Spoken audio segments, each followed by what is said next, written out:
Auzubillahiminash-shaytanir-rajim. Bismillahir-rahmanir-rahim. Assalamu alaikum. Hello, hola, bonjour, privyet, kaifa hal, haleshuwa chatorast, ahlan wa sahlan, marhaba, buna, mucho gracias, ni hao, han hao, Nida, and everybody who's actually tuned into Pakistan TV. A very warm welcome, ladies and gentlemen. You watching World this morning.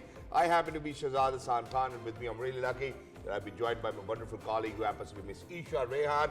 First things first. Hello, Eesha. Assalamu alaikum. How are you feeling today? Wa alaikum assalam, Shahzad. I feel absolutely great, but I cannot say so for all the people watching, right? Because after a tiring weekend, people are very, very tired and devastated on Mondays, right? So you probably don't want to go to work, but make sure to have your energies up because the energy you have on Monday defines it for the rest of the week. So make sure that you stay warm and stay safe and pray for some rain because Islamabad is pretty dry right now. I'm pretty sure all of Pakistan is pretty dry right now. We do want some rain so we can exactly enjoy the coldness, right? And we can enjoy the heaters and maybe heat up some marshmallows in a fire. But not just that, with that we do have some interesting news to share with you. Exactly. And we are eager to give you updates. Before we kind of jump onto that, Eesha, just a slight correction, and that is that weekends are really not for yourself to kind of get devastated or probably get tired. It is for you to kind of rest. With all the weddings coming up and maybe events coming up, right, in Islamabad and everywhere else, I'm pretty sure people get tired on Sunday nights. Oh, they do.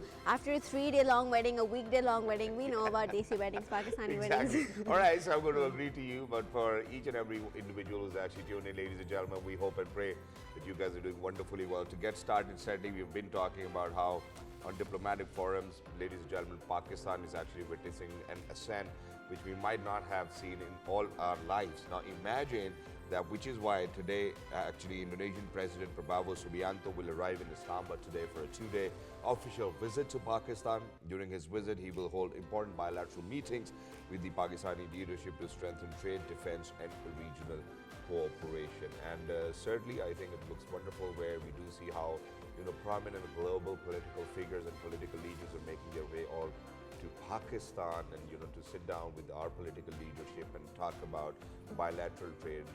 Certainly it makes Pakistan look good on all fronts, and I think it's a good news for each and every one of us. It definitely does. And on this note, Pakistan is doing economically well. We are at the crossroads of progress.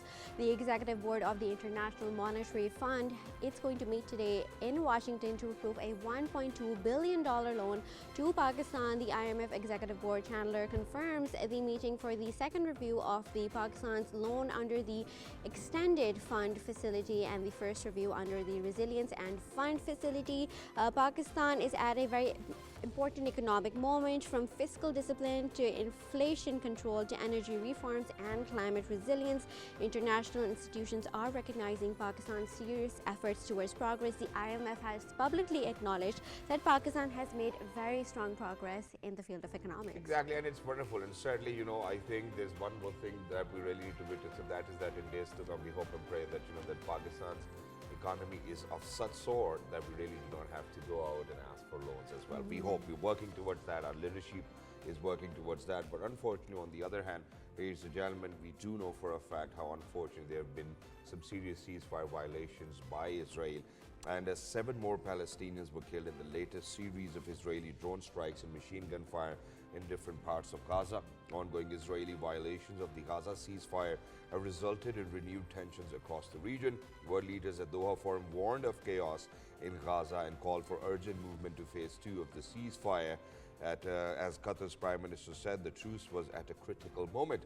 Since the implementation of the ceasefire agreement, a total of 367 Palestinians have been killed in Israeli attacks, and it's unfortunate to see how ceasefire violations continue from Israel. Definitely, and something that is very unfortunate to witness is how many people across the globe suffer from heart issues and diseases, which is a silent killer, and that is hypertension. The heart attack does not start moments before you go to the hospital.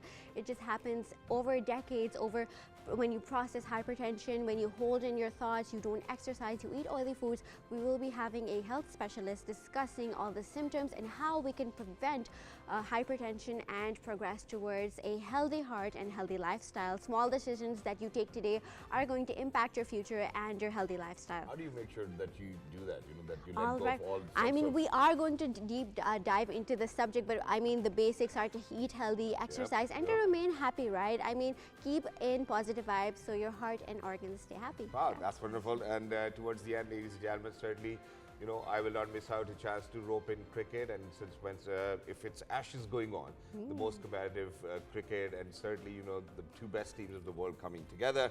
Australia thrashed England by 8 wickets in the second test. Ashes as at Brisbane to take 2-0 lead in 5-match series. On the fourth day of day-night test, England were bowled out for 241 runs in their second innings, setting a paltry target of 65 runs for Australia.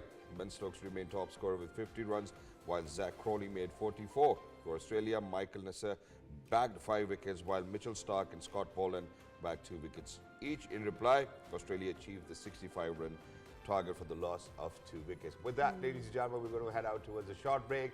If you feel like going to get, you know, yourself a cup of coffee or tea, please make sure that you run to the kitchen, get yourself a cup of tea or coffee or your breakfast, and come back, because we will be right back after a short break. You only have 10 seconds. Let's go.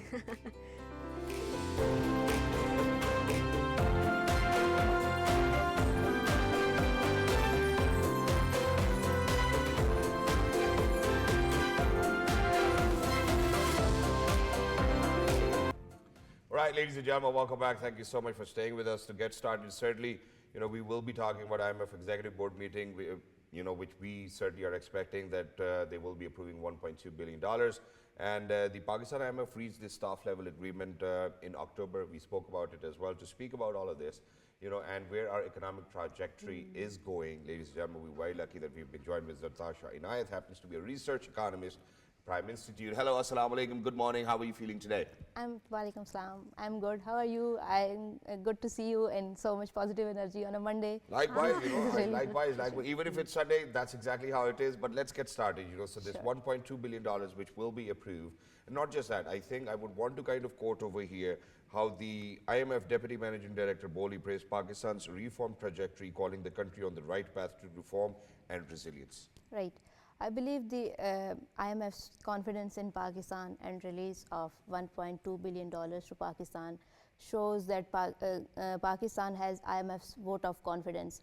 So there were certain structural benchmarks which were set by IMF when the program EFF was started.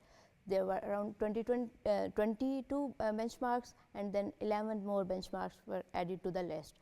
And Pakistan has mostly met most of the benchmarks. And those benchmarks revolve around not only just around the economy, but on the real estate side, energy sector, you know, fiscal side, monetary side.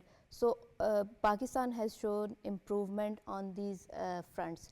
So given all these factors, and other than that, macroeconomic stabilization that Pakistan has shown over the year, like inflation that was significantly high last year, has brought down to by around 5% this year, and interest rate which was around 22% last year, it's around 11% now. While the businessmen and investors want State Bank of Pakistan to further reduce the interest rate, I believe State Bank has kept a cautionary measure to not increase the pace of inflation once again. And the measures taken by the government are in the right direction to, you know, have IMF's confidence. All right, and this actually makes us really happy that Pakistan is progressing on such a good level. But let's take our magnifying glasses and take a deeper look into why this happened, right? What were the specific policies that the government and the State Bank used to keep these motions in check about inflation and the fiscal policies? Right. So to bring down the inflation level, State Bank has significantly lowered the interest rate. So that's how economy works. You know, if you increase one variable, the other needs to be in check. You know, so inflation and interest rate, they go hand in hand. So to bring it down, the interest rate brought the interest rate down as well. Other than that, this year in budget 2025, reforms were introduced in the tariff side, which was the tariff structure that we already had before this year was kind of they had overlapping tariff rates. So tariff rates are divided into 4 slabs now. So investors have now confidence in the Pakistan's economy. That's right. So we have if we are importing raw materials, because Pakistan's economy is dependent on the raw material imports. So if we are importing raw materials, they won't be taxed heavily, so their cost of production will be brought down significantly, which will increase not only the production level overall, but also the export potential of Pakistan. Exactly, and certainly the interest of the investors as well to kind of invest more in it. And in addition to this, there's one more thing that we witnessed, and that is that, you know, those bullish trends that we witnessed within the stock exchange as well. Right. And just yesterday, I think just on Friday, we spoke about how the foreign reserves have started to swell as well. Now, imagine that with all of this impact, and this $7 billion, the extended fund facility that has been provided to us. And in addition to this, there's the, I think, $200 million for the RSF as well. So there's quite a lot that Pakistan have actually now done. I think there's this one thing that I would want to speak about is that, you know, that this sustainability which is being provided by Pakistani market, Pakistani stock exchange, how much does this, because we've had this staff level agreement back in October, how much this gets the confidence of the IMF board on Pakistan that they're on the right track, and, you know, with the right leadership, we were able to achieve it all. Right. So on the stability front, we already have made significant progress. Yes.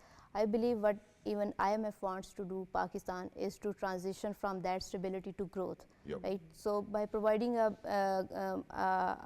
environment which actually helps businesses grow and provide jobs to the economy, because while we have improved on the macroeconomic side, if we look at the numbers like Human Development Index and unemployment rates, they are significantly higher. And you know, if we want to translate the macroeconomic indicators growth into a real economy, we need to have reforms in the business side, in the tax reforms. For instance, providing, you know, expanding the tax base for Pakistan, rather than just, you know, increasing the tax burden on already salaried class. Right. So that's what we all can not only relate to, but also want government to work on. Exactly. Thank you so much for saying that, which is why, you know, where you've actually spoken about reforms. IMF themselves, you know, they have been saying that, you know, that they have identified systematic governance gaps and said Pakistan could raise growth by up to 6.5% over 5 years if it implements a 15-point reform plan which have been given by the IMF. What is that 15-point reform plan? It's the plan does not revolve just around economy, but it also mainly revolves around the governance. Because the corruption governance and corruption diagnostic report, it actually states that Pakistan loses around $20 billion each year to the corruption. That's like 60% of our exports. So, you know, if we just keep the $20 billion to the economy rather than losing it to the corruption, we can not only have significant growth, but also have confidence of people in the governance. So by you know, relating the economy and governance, IMF wants Pakistan to move forward and transition from stability to growth. All right, that's absolutely brilliant to hear, and we do hope for this progress to move on further. But speaking about the RSF funding that we are receiving for climate resilience, do you think at this point Pakistan is moving towards climate preparedness rather than a reaction to climate change, as we have seen the devastating floods? Right. So we have seen the devastating floods every year, every 2 years. We saw in 2022. This year, floods have incurred significant losses as well, around 800 billion PKR.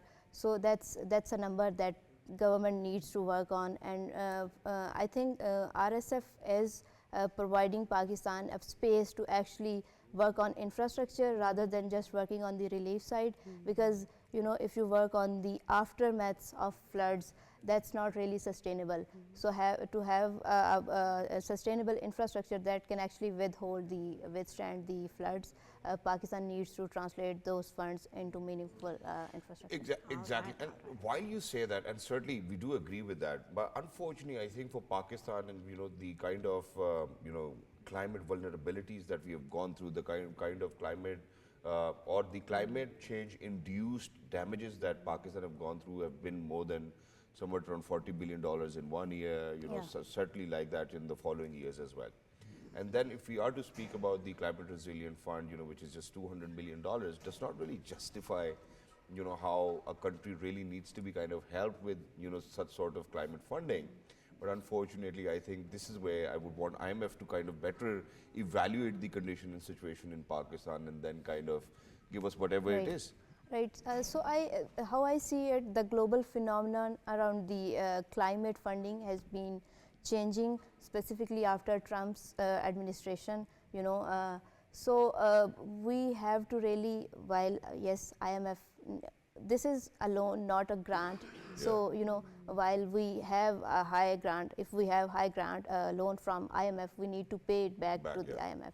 So instead of you know just relying on IMF for the climate funds, I believe we need to do it at home. We need to have a climate-related funding in our own budget, which has started from this year, which is a positive sign, I believe. So while the numbers or the amount isn't significantly higher, but given our other structural areas that we need to work on, I believe it's the right direction that we are working on. Thank you so much, ZARTASHA, for being with us. Lovely to be in conversation with you, and that too for such a young budding Pakistani to kind of such a better understanding of the economy and where it's headed and what the key indicators are. And just to kind of wrap it up, ladies and gentlemen, if approved today, the $1.2 billion disbursement could be released as early as the next day, supporting Pakistan's external buffers and broader reform agenda. I think it's a great news for Pakistan. And not just that, I think kudos to the civil leadership. I think they've done phenomenally well. We're going to come to a point where the interest rates have gone down, where the inflation has gone down, and that Pakistanis, alhamdulillah, I hope that we'll be more aware that they really need to be a part of the tax net so that the country can do well. It definitely will. And with that note, we do have some interesting news to share with you. What is it that we are going to be sharing with our audience, Shahzad? Exactly. So thank you so much, Eesha, for once again putting it just on me. You know, so I'm going to, I'm going to take them through. It's okay. But ladies and gentlemen, I think that this is something that every Pakistani needs to hear. And not just the Pakistani, I think world over, everybody needs to kind of hear this as well, because Pakistan has categorically rejected and condemned the highly inflammatory, baseless and irresponsible comments made by the Indian External Affairs Minister in his recent statement. Responding to media queries, Foreign Office spokesperson Tahir Andrabi said, Pakistan is a responsible state and its all institutions, including armed forces, are dedicated to safeguarding the sovereignty and territorial integrity of the country. He further said that the May 2025 conflict vividly demonstrated Pakistan Armed Forces professionalism as well as their resolve to defending the motherland and the people of Pakistan against any Indian aggression in a befitting, effect, yet responsible manner. And he said further that attempts by Indian leadership to defame Pakistan state institutions and its leadership are a part of propaganda campaign designed to distract the attention from India's destabilizing actions in the region and beyond, as well as state-sponsored terrorism in Pakistan. Exactly. We have definitely given a befitting response to the people who needed to hear it, and the Indian media definitely needs to hear the brunt end of this stick. With that, we will be taking a short break, but stay tuned to get some information about your heart health.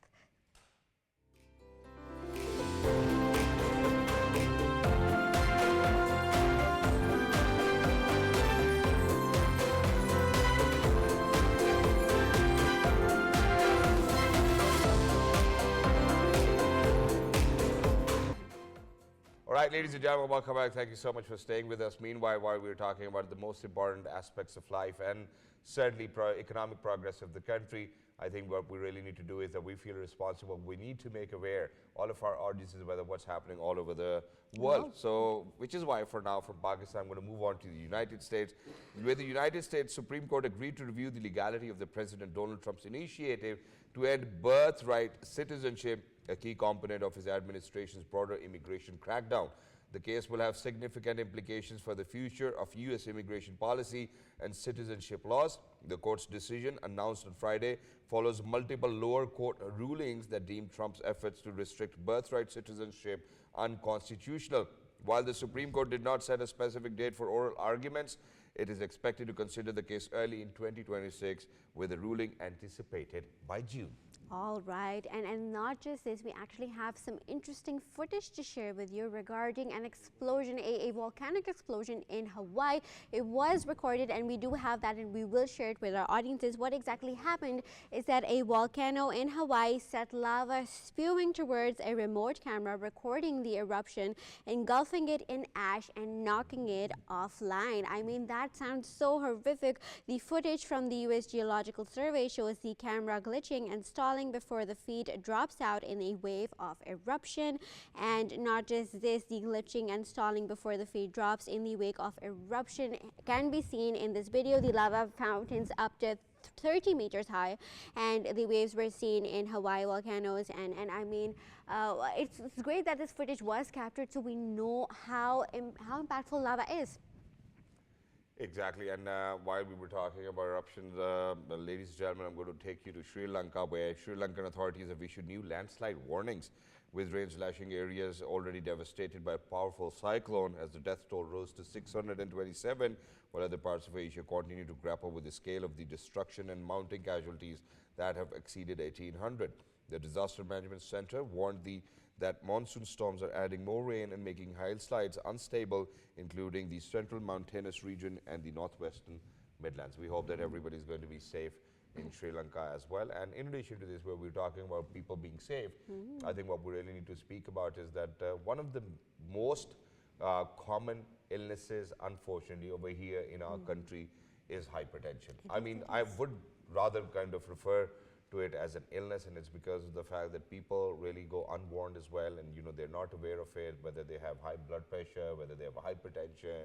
There's quite a lot of anxiety. There's quite a lot of people living with so many different conditions. And when you start to live with so many different conditions and you really do not go to a doctor, the most unfortunate incident or accident which takes place, even in youngsters now, which is becoming very common and prevalent, is a heart attack. And unfortunately for people, they really do not have or any sort of awareness whether how to kind of curb this menace, how to get ready, how to prepare themselves to avoid a heart attack.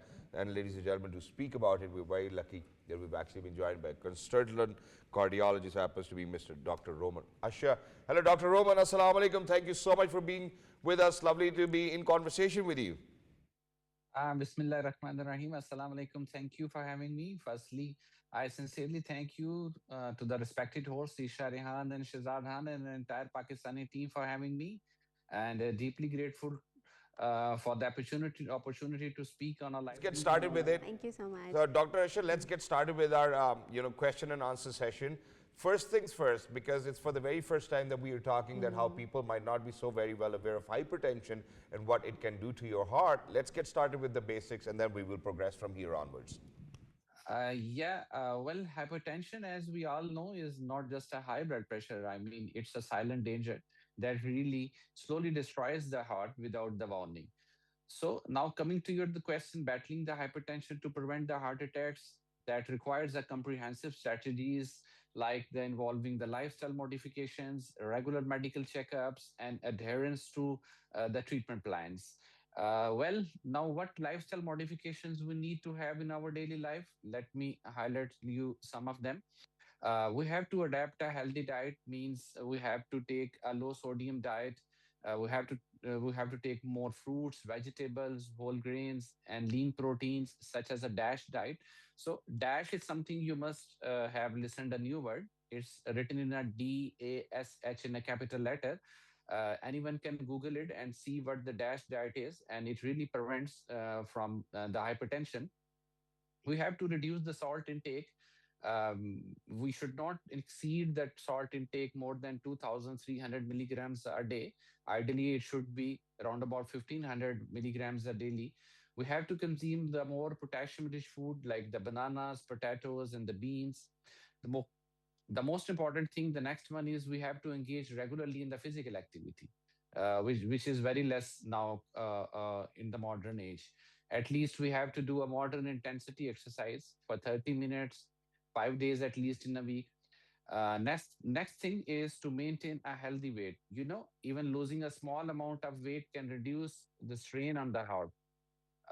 Number four thing which we should do is to quit the smoking. All right. So all of these things that you highlighted are very integral that we need to note. But I would like to highlight that something that we overlook is exercise, right? Extensive meditation and exercise can actually help relieve stress and hypertension. So what kind of exercises would you recommend to all the people watching? Uh, when we talk about the exercise, what really we need to do is we need to do have 15 to 20 minutes of physical activity. You can have a small things to do which make a big difference, such as you can go to the store by the foot while you can move around your home while watching the television. You can play with the kids.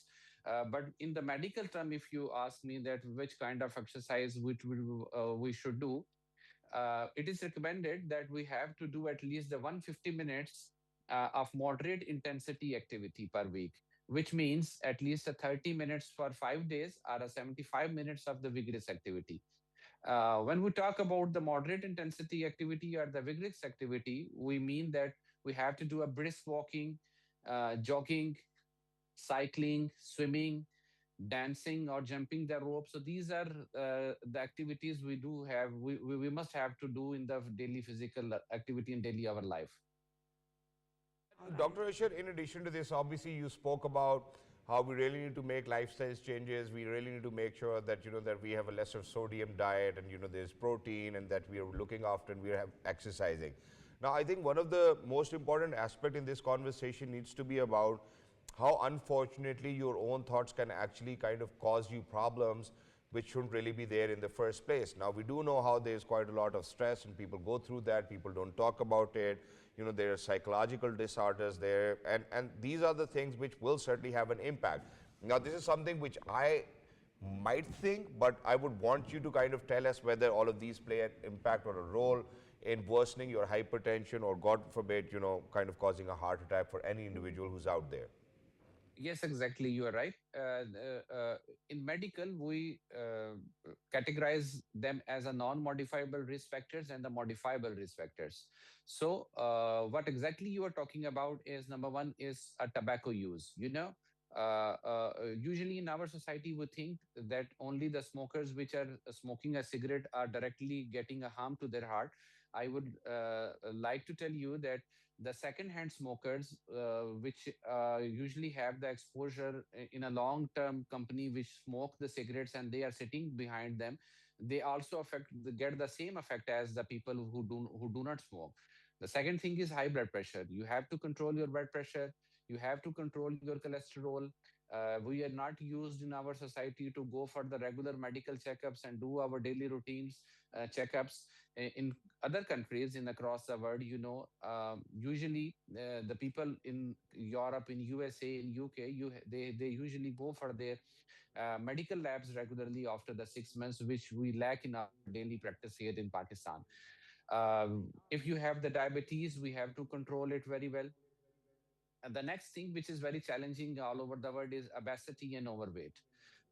Unhealthy diet, lack of physical activity, excessive alcohol consumption, and a amount of stress, which you was talking about. It's a huge in our society, and a good sleep. So these are the modifiable risk factors which we can usually um, uh, uh, make things better for us while we are doing these things. Definitely. You've pinpointed this out very accurately. And since we have touched upon hypertension, one very prevalent issue is heart attacks, which is obviously caused by hypertension as well. But it has many other factors as well, such as diet, lack of exercise, as we discussed. But my question is that most of the people in Pakistan, the heart attack is caught right at the last stage, right when everything is kind of exploding within your body. Why not regular eco tests can figure this out? Or what kind of tests or symptoms can you figure out that you can touch on that your heart is not working fine, probably? Before answering this question, I will just like to something show you here that when we were in the medical college, we used to study that the prevalence of the heart attack around the world over the age of 60 is around 9.5%. And under the age of 60, it is around about 4%.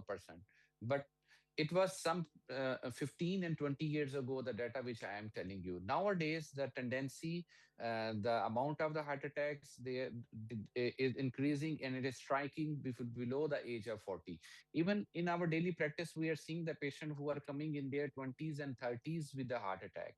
And one very strange thing, which I want to tell you, that there was a trial, 68th American College Cardiology had a trial, and that trial shows that the young people, the very young people having a heart attack has been increasing, and it's raising by the 2% each year for the last 10 years. Now we are seeing the people coming with the heart attacks in their 20s and 30s. So regarding the question which you have asked, what symptoms people usually experience while they are having the heart attacks, people may experience the chest pain. They may have the pain which may radiate to the back, to their jaws. Uh, the most important thing, they might have the shortness of breath with the chest pain. They also do experience the cold sweating. Usually, some of the patient I have seen in my daily practice, they came to me and they say that we have the epigastric pain, and they usually treat it as a epigastric disorder. uh, any pain which is from your belly button above to your jaws, causing the pain, discomfort in your physical activity, you must have to go and you consult with the cardiologist. Thank you Exactly. so much Thank you for so much, highlighting all Dr. those Asher, for symptoms. Yeah. highlighting all of this as well. And we do certainly hope that, that it's going to be useful for our viewers who are actually out there. Thank you so much. And for people, it's your responsibility now. What lifestyle changes you really need to kind of adopt to make sure that you avoid a heart attack. And unfortunately, the figures that have been mentioned by Dr. Saab are really true. And we've seen in recent times how youngsters are actually getting heart attacks as well. So I think lifestyle changes and adoption to a healthier lifestyle, ladies and gentlemen, is actually something which promises you a good life. All right, definitely. And with that note, we are going to be moving towards a important issue that needs to be addressed, and that is how Israel keeps blatantly violating the ceasefire. Not just this, Gaza remains a profound humanitarian tragedy at this point, and moving on towards an issue that needs our attention. That is how the senior Hamas leader has said that Hamas is ready to discuss the freezing, the storing, and even laying down of weapons, but only if Israel fully withdraws from Gaza in a serious political procedures towards the Palestinian state. Not just this, what is being discussed is that international efforts are agreed towards the second phase of the President Donald Trump's peace plan for Gaza, and to speak more about how Israel keeps blatantly violating the Gaza We're very plan. lucky that we've actually been joined by Mr. BAKIR. YOUNAS happens to be a Palestinian journalist. Hello, assalamu alaikum. Walaikum salam wa rahmatullah. Thank you so much for joining us. Wonderful to have you. Unfortunately, to kind of hear, the news that which has been coming in, 7 more Palestinians were killed in the latest series of Israeli drone strikes and machine gun fire in different parts of Gaza. These serious ceasefire violations have been taking place from Israel, and ever since that the peace plan accord was signed, 367 more Palestinians have been killed or martyred. What do you make of it? How do you think that this peace plan is going? Well, it's always from our side we consider it as a peace plan because we people actually belong to the land. We people want to live, but we are not understanding or we are not getting it clear that the other side, the occupiers, actually are criminals. When you call someone as occupier, this means that he have committed a crime. True. That's why he's an occupier. True. So what they do, they want us now. We want the Palestinians and they want the Arabs and they want the Muslims to accept and legalize their crimes. The occupation of Palestine, they're not talking about it anymore. The occupation of Masjid al-Aqsa and making destruction of it, most part of its, the land surrounded, Yep. nobody's speaking about it. Killing more than 60,000 Palestinians during the last two years, nobody's speaking about. Occupying Palestine since 1948, nobody's speaking about. The killing of Palestinians since 1948 and before even 1948 until now, nobody's even holding them accountable. True. For their crimes. So actually, this is what we are dealing with. We want to give peace to whom? Yes, we want to give peace for our own people, for our own children. We want to give peace for our coming generation. But how peace will come when you are under the occupiers, and not only a normal occupiers. We have those occupiers who actually play with our life. They play with our generation. They have destroyed. See, Gaza have been built mostly with the Palestinians by their own. The hospitals that are made by their own. Yes, there was of course a country supporting, but it's all made by the Palestinians. destroying Gaza, 90% of its infrastructure, no hospitals, no universities, No electricity. nothing to live with. And then they're saying that we want peace. Who would believe such people want to give us Exactly, peace? and no one's believing and nobody's buying that narrative as well. But you know, at this point of time, at these crossroads, I think what is more crucial to kind of speak about is that how Donald Trump, the President Donald Trump, was actually asked by the second phase of the Gaza peace plan, and he said that it will be there soon. Now imagine that if we are to speak about the first phase, where we have seen unfortunately 367 more Palestinians being martyred, how do you think that the second phase will work out? Do you think it will work out the way that the Trump administration thinks about it, or the UN resolutions which have been adopted? See, one of the second phase points is that they will start removing the rebels of Yes. the destroyed houses. So estimation says that there's around 10,000 Palestinians still under the rebels. So which kind of second phase we are facing? The second phase will show us a new disaster that the Palestinians are living in. We have to also understand the first phase have never been completed or never been done according to the conditions and rules that they have discussed. So they were supposed to send every day 600 containers to Gaza, supplying food, aid, medicine. There are hardly 100 container goes in. Now they want to open the border from one side, which means that they will allow Palestinians to go out from Gaza, and mostly they will push them to go out of Gaza, but they will not allow others to come in. Now Egyptians are saying, no, this won't be, because this means you are again extracting Palestinians from Gaza, which will not accept it. So this kind of situation the Israeli want to reach to is actually, as we know, the so-called Greater Israel, so-called a new phase where they want Palestinians to willingly leave Palestine, which is not going to happen because there's around now 1,300 Palestinians on the side of Egyptian border are asking to return to Gaza because it's at the end, it's their land, it's their home. Exactly. All right. And we see how the people who have humanity left in them across the globe have stood up for Palestinian rights. We saw how the global flotilla fleet caused a lot of riling up in different governments as well. But now what has actually happened is that the European boycott of Eurovision for Israeli participation has occurred. This is a major development since this is the first time a major international body has boycotted Israel. How important was this? It is very important because we have to understand, see, the Israeli want to live a normal life. They want us, as we just said, they want us to accept that they are not occupiers, they are a real state, and they have their own products, they have their trade with the countries, which is actually not true. You are not a state, you came from different countries. We have seen that most of them, they are holding dual national. And mostly they have actually either a US national, a UK national, German, Italy, so they came from different, they want to show us that they have a cabinet, they have a government, they have a minister, which is all not true. It is just a kind of, what you call it, like a military camp where those people gather and keep, like occupying, killing, and trying to genocide the Palestinians. So we have to understand this, dealing with them, we are not dealing with the state. Yes, we should boycott them, we should stop all the deals with them because they are not state, they're just a group of occupiers. Exactly. Thank you so much for saying that as well. And we do know that all the actions are genocidal by Israel as well, and Netanyahu has been warned by ICC and ICJ, and Netanyahu's remark actually came despite US President Trump's warning to Israel last week against any such move. German Chancellor too on Saturday made similar warning to Israel before the start of visit to Israel, and exactly just like how my friend Bakir has actually mentioned, that all they want is to live a peaceful life where their children can grow, study, probably just live peacefully, and that's exactly what is wanted. The international community hearkens for them as well, and the Middle Eastern countries have actually made sure, Pakistan have made sure that that they're going to support Stand this by. cause and contribute as much as they could. And I think that there will be a time where, inshallah, we will witness that there will be a complete ceasefire and that the people of Palestine or Gaza are actually going to live peacefully as well. Thank you so much, Bakir, for being with us.